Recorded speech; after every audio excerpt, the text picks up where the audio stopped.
Seselyuhan na daw ngayong araw ang kabaong ni Pope Francis hudyat ng pagtatapos ng public viewing at paghahanda sa libing bukas. Maraming mga Katoliko ang naghahabol na pumila, makapagbigay lamang ng dasal at personal na makapagpaalam sa Santo Papa. Magbabalita si Jovi Francisco. Isasara na ang kabaong ni Pope Francis ngayong araw na ito. Ayon sa Vatican, ang rite of sealing of the coffin ay tradisyonal na ginagawa isang araw bago ang papal funeral. Dadalo sa okasyong ito ang mga cardinals na narito na sa Roma at mga opisyal ng Holy See. Ang pagsasara sa wooden coffin ang magiging hudyat ng pagtatapos ng public viewing sa mga labi ni Pope Francis. Sa labas ng St. Peter's Basilica, tuloy ang pagdating ng mga nakikiramay.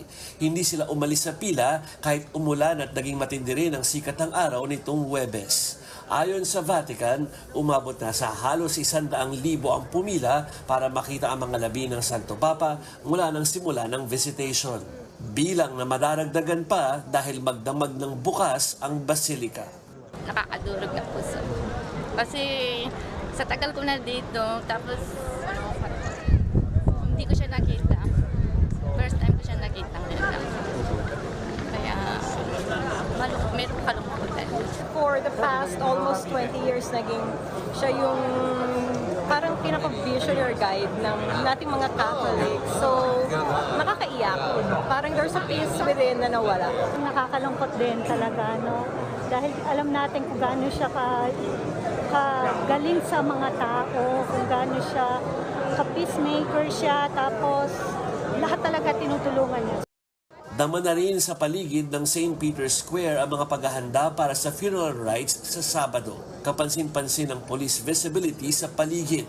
Nakaparada na rin ang kanilang mga sasakyan sa gitna ng square. Ang ilan sa kanila ay nakasakay pa sa kabayo. Mas istrikto na rin ang inspeksyong ginagawa nila sa mga main passageways sa paligid ng Vatican. Parte raw ito ng massive security plan para sa libing ni Pope Francis sa Sabado.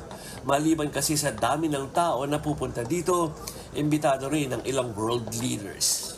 Nag-uulat mula sa St. Peter's Basilica dito sa Roma, Jovi Francisco para sa 1PH.